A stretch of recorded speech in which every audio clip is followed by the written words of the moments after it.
Good day! We're back to the Puerto Podcast. Ako po ang inyong kasama, Pamela Jan Abueg. At syempre, kapiling po natin at makakasama po natin ang kilalang-kilalang may-ari po ng pinakamasarap na ramen dito po sa Puerto Princesa. Magandang araw sa iyo, Chef Far o si Chef Rogelio Samuya. Siya po yung owner ng Kalye Ramen. Magandang araw po, ma'am. At thank you po at naimbitahan niyo ako dito sa The Puerto Podcast. Ayan. At sir, kumusta ka naman ngayong araw na to? Ngayon, okay lang, ma'am. Still pa rin lumalaban sa hamon ng buhay. Mm. Ayan. Mukhang laban na laban naman, Oo, sir. laban na laban naman. Kayang-kaya. And sige, Chef, bago tayo magsimula, no? Baka gusto mong batiin muna yung mga kasama natin sa Kalye Ramen at ang iyong mga loved ones. Okay. So, magandang hapon. Binabati ko ang lahat ng staff ko sa Kalye Ramen, yung business partner ko sa Kalye Ramen. Galingan nyo palagi. Maraming salamat sa inyo. Ayan, galingan nyo daw at sarapan pa yung pagluluto. Ayan, sige, kwentuhan kami ni Chef Far dito. At Chef, paano ba nagsimula yung journey mo sa pagluluto? Way back 2008, nagiging part-time employee ako ng Jollibee, which is product talaga ako ng Jollibee. Then since working student ako, hindi ako na take work. Then first job ko 2010 is Japanese restaurant na talaga as a dishwasher. Dishwasher. So, naging empleyado ka ng isang private company, tapos naging dishwasher ka. Oo. Talagang yung pinagdaanan mo, laban lang po talaga. At paano ka po napunta dun sa estado ng pagluluto? Siyempre nakikitaan ako ng potensyal ng mga heads ko. Then tinuruan ako. Then binigay ko din yung best ko para at least yung tiwala na binigay nila sa akin is hindi masasayang. Yan po bang sinasabi nyo na nakitaan ka ng skills sa pagluluto ay sa pribadong kumpanya na binanggit mo? Oo, yun Ayan. yung first job ko na yun. First job. Oo. Matanong ko, sir, ha? Oo. Ilang taon ka po nun? 19 years old. Yun yung nakasimula ko ng kusina. Napakabata ni sir. Grabe. Sige, sir. So, pagkatapos po niyan, nagkaroon ka na ng sariling negosyo dito po sa Puerto Oo, Princesa. Puerto Princesa. Pero ang unang tanong ko kasi, Kalye Ramen. Bakit po Japanese cuisine ang pinili niyo pong specialty? Kasi unang-una, more experience ko talaga is Japanese restaurant. From 18 years sa aking pagiging empleyado, kumbaga sinabi ko talaga sa sarili ko na siguro someday in the future, at nangyari siya ngayon, magkaka-restaurant talaga ako. Oo. At talagang pinagbutihan naman ni sir. Talagang makikita na porsigido ka na magkaroon ng isang Kalye Ramen. At ano po yung pinakaunang experience mo sa kusina na tumatak po sa'yo nung ikaw po ay nagsisimula pa lamang? Sobrang hirap niya, ma'am, at sobrang baon na baon talaga sa akin. Iwan ko kung saan na yung mentor ko na yon. Ang sinabi niya sa akin na tumatak is yung tumatayo yung balahibo ko. Sige po. Ang sinabi niya sa akin is araw-araw kasi niya ako pinapagalitan. Ganyan. Sabi ko, Chef, bakit mo ba ako pinapagalitan? Ano ba yung kasalanan ko sa'yo? Mainit ba yung dugo mo sa akin? Ganyan. Ang sabi niya sa akin, pasalamat ka na pinapagalitan kita. Kasi ibig sabihin, may gusto akong mangyari sa'yo. Magtaka ka na lang kung hindi na kita papagalitan, ibig sabihin wala na akong pakialam sa'yo. Hindi ka na kinakausap, hindi ba? Kaya yung ano na yon, yung linya na yon, hindi talaga yun mawawala. Kaya ngayon pinapasa ko na din siya sa mga staff ko, yung linya na yon. So yung pagpapagalit niya na sinasabi sa ni Chef, it's not a way na para insultuhin ka, Yun, i-down oo. ka, but it's kumbaga ito yung way niya para i-train ka na Yes, may puntahan kang magandang Oo, path, oo. 'di ba? At eto ka na nga, 'di ba? Oo. Ayan, at moving po dito naman sa iyong restaurant. Ano po yung nagdala sa iyo dito sa Palawan noong 2018? Oo. 2018, dumating ako ng Palawan as product kasi ako ng Viking Cebu. Doon ako nag-work sa Vikings. Wow. May customer kami doon na na taga Palawan talaga siya. Then gusto niyang magtayo ng buffet restaurant, which is yung Grandeur Buffet. Kaya yun, napunta ako ng Palawan at dito na ako dinala ng journey ko. So from yung Jollibee from Manila, Cebu. Cebu, Oo. Cebu din. Tapos Palawan na. Oo. Layo ng narating. Ang layo ng narating mo, sir. From Cebu to Palawan. Pero, Oo. Journey talaga. Yeah, journey talaga. At paano naka-influence ang Palawan sa food business mo? Sa food business journey mo, sir? Unang-una, yung local source ng Palawan. Yan. Kasi si Palawan kasi is sobrang yaman niya sa seafoods. Yes. Oo. Totoo po Tapos, 50% sa ingredients na ginagamit ko is seafoods. Kaya laking bagay talaga siya na nakakatulong sa akin as Japanese restaurant. Yes, at talagang kung sa mga kababayan natin, pati yung mga lokal nating turista dito, totoo po yung sinasabi ni Chef Far. Kung iikot po kayo sa market ng Puerto Princesa City, Yes. fresh po yung mga seafoods dyan, napakamura pa sir, hindi Oo, po ba? sobrang mura. Talagang maski ikaw na halimbawa regular lang na ordinaryong mamamayan lang na magluluto, gaganahan ka magluto kasi ang mura, hindi Ang ba? mura niya. At Totoo. ito nga, si Chef Far, di ba po? At ano pong masasabi mo sa Puerto Princesa when it comes to opening a business? Sa Puerto Princesa, sobrang hirap niya talaga pag-open ng business kasi may kailangan mo ng 1 to 2 years na magiging stable yung business mo. Kung malampasan mo yung 1 o 2 taon na yon, ibig sabihin niyan, totally stable na siya. Sa outsourcing naman ng mga ingredients at mga supplies, sobrang mura niya. Ang kailangan mo lang din kasi talaga dito is magiging consistent ka sa tinatayo mong negosyo. At talagang tututukan mo siya yung Yes, promotion yes. niya Correct. at lahat-lahat. Hindi lang yung andyan ka lang, naka-standby ka lang sa kainan. You need to promote kahit sa Facebook, social media. Yeah, oo. Kailangan po talaga Kailangan yan. na Hindi ka kailangan lang talaga. maghihintay ng customer. So, kailangan na ikaw yung gagawa ng paraan para lumapit sila. O mahalina sila sa iyong kainan sa Kalye Ramen. At saka yung pangalan po sir, 'di ba, Kalye Ramen? Kalye Ramen. Talagang pangmasa. Oo. Pwede bang matanong kita, bakit nga ba Kalye Ramen ang naisip mo? Kasi unang-una yung tunog pa lang dapat is hindi agad malilimutan. Number 1 kasi yun na kailangan mong iano sa isang negosyo. Inspired kasi si Kalye Ramen sa Ramen Cart. Ramen cart. Yun kasi talaga yung unang plano namin yan during pandemic days na Ramen Cart lang talaga. Siyempre, binigay na namin lahat, binuhusan namin lahat. Pero sobrang taas pa rin pala talaga ng plano ni Lord. Nag-come up siya into restaurant. Yes, nakakatuwa. No? Yun lang ang iniisip mo, sir. Naka-cart ka lang. Oo. Ngayon, meron ka ng Oo, restaurant. kasi survival mode lang yun eh. Pandemic lang yung inaano namin nun eh. And of course, nasa tao rin po Oo. yan. Kung wala kang sariling sipag at tiyaga. At ano, sir, matanong ko lang, ano po ba yung, or sino po ba yung naging inspirasyon mo para dito sa Kalye Ramen?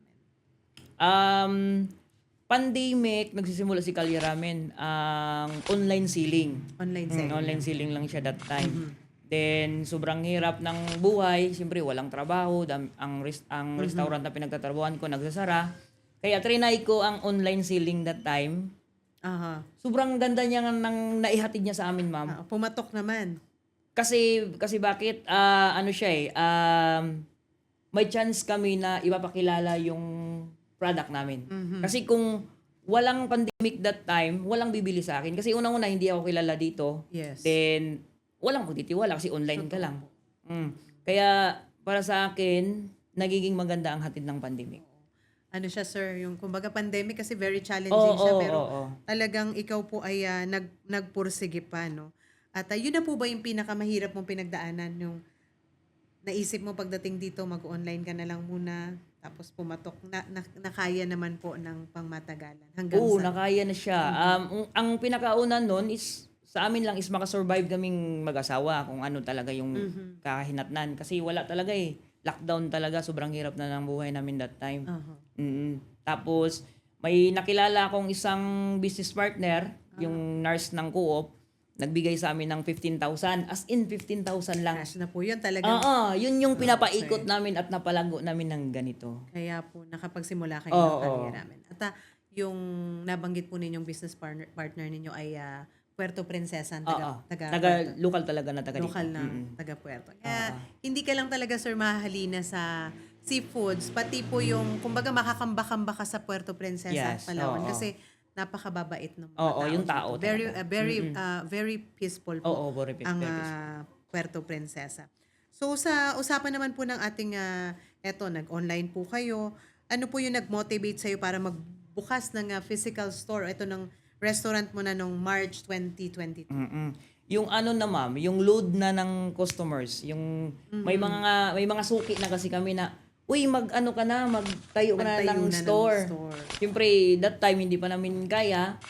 Kaya ang ginawa namin, sumali lang kami dun sa bazaar sa may Hotel Sentro. Laking bagay ni Hotel Yes. Sentro, tinulungan niya kami. Yung banchito sa sentro. Yung nasa harap po Nasa every harap. time. Yun oo. yung pinakasimula niya na kubo-kubo. Hindi ko lubos maisip na nag-come up talaga siya indoor restaurant at nakakita kami ng area doon sa Libis. Yes, at saka pag may activity dyan sa hotel na yan, talagang makikita mo, dinadayo. Hindi lang Dinadayo. kabataan. Oo. Na, kasi sir, nung time na pag may activity na ganyan, maski po ako napupunta doon. At actually, yung aking anak, ang paborito rin yung mga ramen. Pangaramin. Kaya talagang mapipili tayo. Sige, mag-order talaga tayo. And I'm very happy, we're very happy yung Puerto Princesa na kami po ay nagkaroon ng isang bagong kapamilya. Tulad ni Chef Far kasi talagang coming from other province, dito po ay minahal niyo yung Puerto Princesa. At eto kayo, Oo. very successful po. At maitanong po natin, ano po yung pagkakaiba sa usapin po ng pag-handle ng online na customers sa mga physical customers o yung mga dine-in customers po sa ngayon na meron ka na pong Kali Ramen? Ang pinag-aaralan namin ngayon at nangyayari din talaga, sobrang hirap maghatid ng service pagdating sa online customers. Si dine-in customers kasi is nasa harap mo na siya. Kung may mali sa pagkain, o pwede natin papalitan. Yes. Si online customers kasi kasi tie up kasi kami ng mga delivery riders. Aha. Kung anong mangyari sa daan, sagot kasi namin 'yon. Okay. Then yung may mga complaints, mas mahirap siyang solusyonan. Unlike dito sa dine-in customers nga kung may mali, agad palitan agad. Oo. So, yung mga ganong problema po ay nasusolusyonan naman. Nasusolusyonan siya agad. Kaya ang ginawa naming transition about that is paglabas pa lang ng pagkain dapat perfect agad. Then monitor namin si rider kung saan na siya para at least ma-update namin agad si customer na ma'am 5 minutes, ma'am 3 minutes andyan na sa area.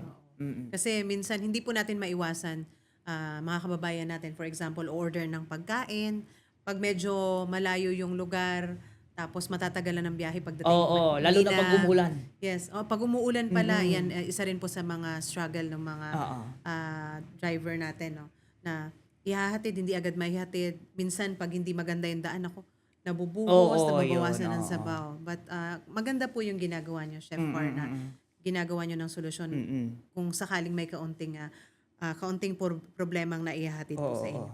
At ano po yung pinakamatindi namang challenge na hinarap mo bilang chef entrepreneur? Profitability.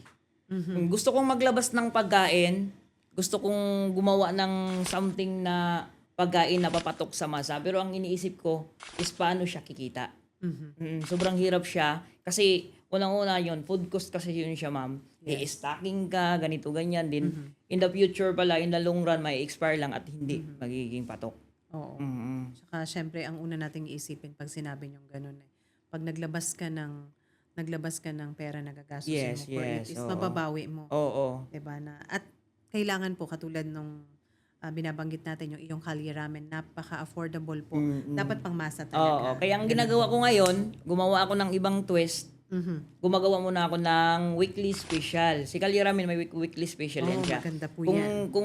kung maramdaman namin na yan at yan talagang food na yan is yung gusto ng tao, automatic yan sa next namin, Chins Mino, ipapasok na namin yun. Maganda po yung idea na ganyan, chef. Kasi, oo nga naman, kung tayo nga nasa bahay, di ba, parang, kumbaga, nagsasawa ka rin, eto na naman, adobo na naman, kinabukasan, eto na naman, di ba? Parang, sinigang na naman. So, maganda rin na meron po kayong ginagawang paiba-ibang menu. Paiba-iba siya. Yes, every week. At nabanggit nyo, ayan, napakinggan ko yung kung paano po kayo nagsimula, naging successful ngayon yung Kali Ramen nyo, from pandemic into transition. Pero sa ngayon po, dumating po ba sa point na gusto mo nang sumuko? Wala, hindi talaga ako susuko. Hindi talaga. Positibo kasi talaga ako Okay. Kaya yun ang nakakatuwa kasi pagpasok pa lang po niya Chef Far dito sa studio, makikita mo talaga, dala-dala niya yung, mamaya po ipapakita po natin, i-share po natin yung kanyang napakasarap na product. Gawa ng pagpasok po niya dito, nakangiti. Positive po kaagad. Oo. Yun po yung paalala natin sa ating mga kababayan na dapat po sa pagsisimula ng isang bagay, maging negosyo man yan o kung ano pa man, ay dapat positive ka Positive, agad. oo. Kaya yun po ang nakita natin. And we're very happy na makasama ka po namin dito. And you give positive effect dito rin po sa The Puerto Podcast. Thank you, ma'am. Thank you. Ayan. At isang katanungan pa po, ano po yung biggest lesson na gusto mong i-share sa ibang aspiring entrepreneurs na katulad mo dito sa Puerto Princesa? Sa lahat ng aspiring, kung binigay niyo yung 100% niyo during your labor days, kung mag-business na kayo, ibigay niyo siya ng 200%. Oo. Sobra-sobra na. Oo. Ibigay niyo talaga ng todo, tapos dapat consistent kayo. Hindi po pwedeng ngayong linggo masipag kayo, sa sunod na linggo, panghihinaan na kayo. Yes, oo. Kasi kapag mag-iisip ka kaagad na okay ganito, hindi mo na alam kung mag-go ka pa, kailangan diretso po at talagang yung sipag at tiyaga at lakas ng loob. Yan po ang magkakasama nga ingredients Correct, oo. ng pagkakaroon ng isang kumbaga napaka-successful na negosyo. At isang katanungan pa po. So, Kalye Ramen, ano po ba yung ramen mo kumpara po sa iba? Ano yung maipagmamalaki mo sa iyong ramen? Yun na nga, in between siya ng authentic saka modern. Kasi siyempre, yung panahon ngayon is pa-upgrade ng pa-upgrade para mas maintindihan ng tao, ang kinam-up ko is modern. Modern recipe, tapos ang local source nun is Palawan. Palawan. Yan na po yung seafoods and Yan na everything. yung seafood. Para hindi mahirapan, kahit Japanese restaurant ako, wala namang Japanese store dito, maka-execute pa rin ako. Oh, at nagagawan mo sir ng paraan. Yes, oo. Kasi yan na rin po yung skills na tsaka yung talent niyo sa pagluluto. Kasi kung wala kang mga ingredients na special ingredients na galing sa ibang bansa, nagagawan niyo po Oo. ng sarili niyong ingredients. At maitanong ko pa po sa iyo, ano po yung para sa iyo po bilang sole owner ng Kalye Ramen, ano po ba yung sekreto mo para po maging successful itong Kalye Ramen? Consistency. Consistency. Kailangan mo lang talaga magiging consistent. Kung ano yung ginawa mo nung una, hanggang huli na yun. Ituloy-tuloy mo lang. Hindi, kasi may iba po tayong mga, for example, may iba tayong mga kababayan. Kapag ka nagnenegosyo, pagka medyo nanghina na, hindi na, tama na lang, wag na lang, suko na, di ba? At eto, nakikita natin kay Chef Far, talagang so far ang mararating. Sa pangalan pa lang ni Chef Far, talagang so far na ang mararating niya. At nakita natin yung pagiging consistent mo nga and yung pagiging, kumbaga masigasig mo para may pagpatuloy yung negosyong ito. At yun nga po, maipagpatuloy po natin. Ano po yung nakikita mong future Kalye Ramen in the next 5 years? Expansion pa ba to? Or, May expansion talaga siyang mangyayari. Hoping siya ngayong next year, mangyayari siya. Meron talaga siyang nakahanda na para doon. dito sa lungsod natin Sa yan. Puerto Oo, Princesa Puerto pa rin. Princesa. Oo. At malay po natin, hindi lang sa Puerto, sa lalawigan ng Palawan, at baka lumabas ka pa dito, sir. Ha? Pansinin mo pa rin pa kami, sir. Ha? Oo. May mga inquiries na kami, mami. Meron ng Bacolod, meron ng El Nido na gustong mag-franchise kay Kalye Ramen. Wow. Hindi ko muna siya binibitawan kasi gusto kong papatibayin muna yung fundamental ni Yes. Kalye Ramen. Yun Kasi po yun ang- kasi yung pinaka-core eh. Oo. Yes, yan po Kasi yung- brand na kasi namin yung dinadala nila. Dapat palakasin mo pa dito, Oo, Sir oo. Bago. Dahil alam naman po natin sa pagiging masigasig nyo and all ay successful yan. Kailangan pang patibayin bago po paramihin yung mga branches. And we're very proud that we have Kalye Ramen here in Puerto Princesa. Thank you, ma'am. And eto pa sir, ano po yung advice na maibibigay mo sa mga young chefs at small business owners na gusto ring magsimula katulad mo po na nagsimula sa maliit lang? Simple lang. Wala naman talagang panahon o perpektong araw sa pagninegosyo, kundi ngayon. Simulan mo na ngayon. Kung ano yung baon mo, kung wala kang pera, kung ano yung kaya mong bitbitin, yun ang ituloy-tuloy mo. Yes. At alam mo sir, yung pagsisimula nyo sa naging dishwasher ka, Oo. tapos yun po yung natuto ka na magluto. Oo. So nagsimula ka po sa mababang Sa posisyon mababa. na pinagalitan ka pa ni chef. Pero eto, nakikita niyo po yung pinagalitan ni chef ay Yung product ni chef. buong-buo na buong-buo na. Oo. Hindi po ba? At kung may mensahe ka kay chef, kung nakikinig siya ngayon, ano sasabihin mo sa kanya? Chef, kung naalala mo pa ba ako or napanood mo to, maraming salamat sa mga payo mo, sa mga turo mo. Hindi ko talaga yun kinalimutan. Siguro kung para sa'yo, nalimutan mo na yun. Pero hanggang ngayon, baon-baon ko yun. At pinapasa ko na siya sa mga tauhan ko yung mensahe na yon. Hoping ako sa mga tauhan ko na naintindihan din nila yon. Yung pagalit kasi, ibig sabihin yan, pagmamahal yan.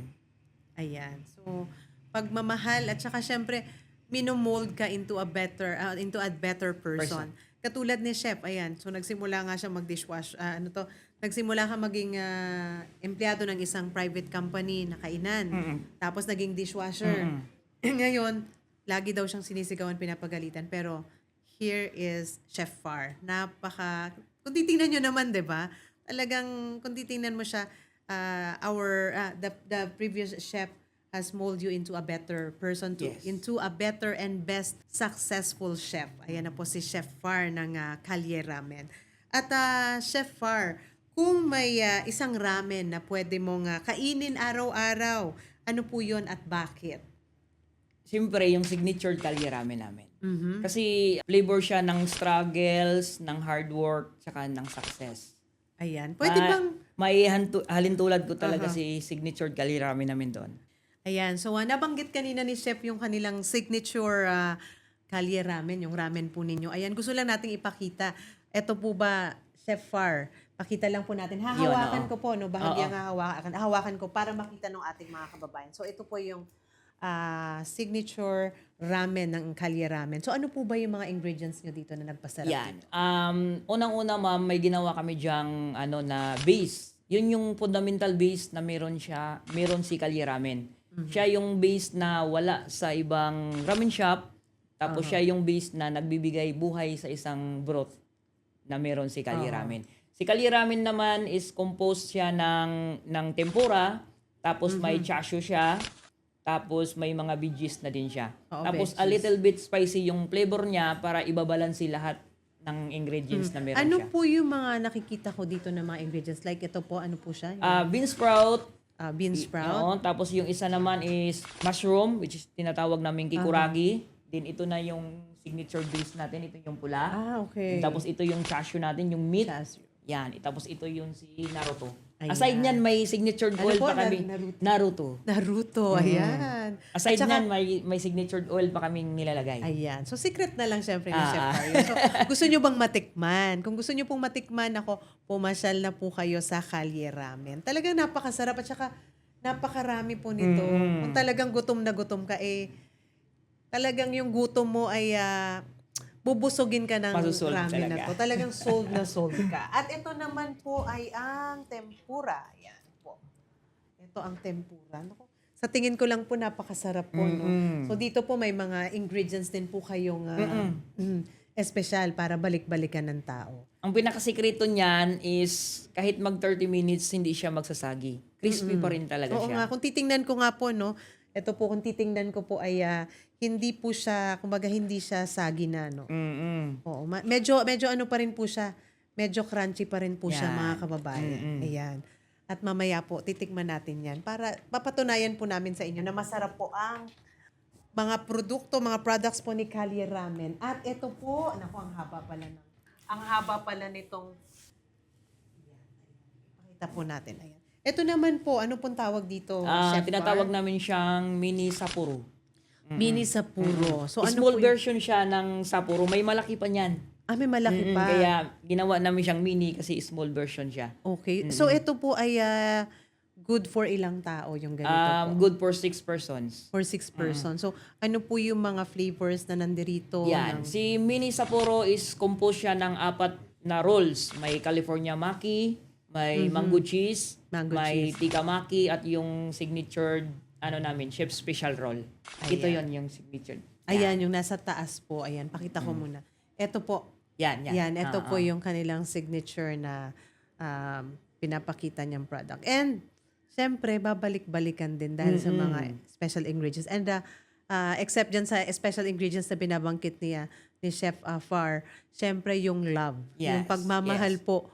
Kasi kung gusto mo yung trabaho mo at love na love mong magluto, yung ingredients ng parang pagtatrabaho mo, yung pagiging peaceful and happy mo na nag-enjoy ka magluto, kumbaga, naisasama mo yan sa luto mo, lalong sumasarap yung luto. At ito po si Chef Far. So, Tama, yun, ma'am. ayan po, ito po lahat-lahat ng pinakita. Ito yung mga specialty nila. At alam ko, marami pa kayong Marami pa. products. At kung gusto nyo pong matikman, once again, pumasyal po kayo sa Kalye Ramen, dyan po sa Libis, San Pedro. Chef Far, kung tao si Kalye Ramen, ha? Kung tao po siya, anong klaseng personality siya? Nasa dalawang personality siya. Unang-una, siya yung artist. Kasi dapat yung food namin, kailangan pang Instagram, pang social media. Kasi lagi kong sinasabi sa mga cook ko na dapat unang-una paglabas yun ng pagkain, presentably. Kasi unang-unang kakain ang mata. Yes. Tapos pipicture pa yan, magpo-post yan, marketin yan natin. Totoo. Second is friendship. Yes. Si Kalye Ramen kasi kahit saan man siya ipunta, kahit saan man siya mapunta, siya yung lasa na babalik-balikan mo pa rin. Oo, talagang kapag ka natikman nyo po, ay naku, talagang sasabihin mo. Siya is pwedeng isa siya pa. isang the artist at isang friendship. Ayan. Isang artist at isang friendship. Diba? So, pati sa inyo po, nakikita rin po namin yan. Talagang very friendly kayo. Kasi dapat pag negosyante po kayo, ang hirap po maging negosyante na anong orderin mo? Puka na dyan. Pakintay, di ba? Hindi Masungit, po. Kailangan po ay very friendly, very warm din po kayo pagdating sa mga customers niyo para balik-balikan kayo. Katulad ng pagkain na eto nung Kalye Ramen, lagi pong binabalik-balikan at hanggang sa ngayon po ay kilalang-kilala po dito sa Puerto Princesa. At ano naman po yung mensahe ni Chef Far sa mga loyal ninyong mga customers araw-araw po dito sa Puerto Princesa, sa Kalye Ramen? Okay. Sa mga lahat ng customers namin since day one, super thank you sa inyo. Kung wala kayo, walang Kalye Ramen, hindi namin ito maaabot. Kaya ipagpatuloy namin yung magandang pagkain, magandang service na maibibigay namin sa inyo. Kayo talaga yung backbone sa aming negosyo. Thank you. Ayan. So, yan, napakinggan po ninyo si Chef Far ng Kalye Ramen. At bago po tayo magpaalam pansamantala ay baka po pwedeng i-promote ninyo ang inyong Kalye Ramen. Okay. Kung gusto nyong pumunta sa Kalye Ramen, located kami sa Libis Road, San Pedro.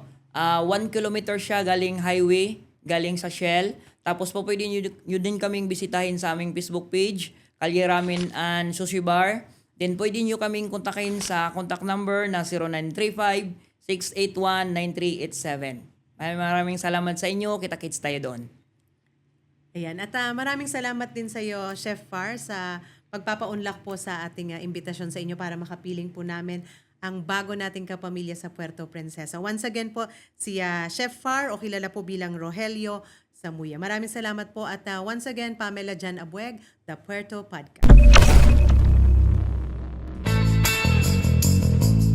This episode of the Puerto Podcast is brought to you by Kalye Ramen, Don Samura, Parsilog, Jack's Tuna, Palawan Brewery, Apex Digital, and Luis Osteria Italian Restaurant.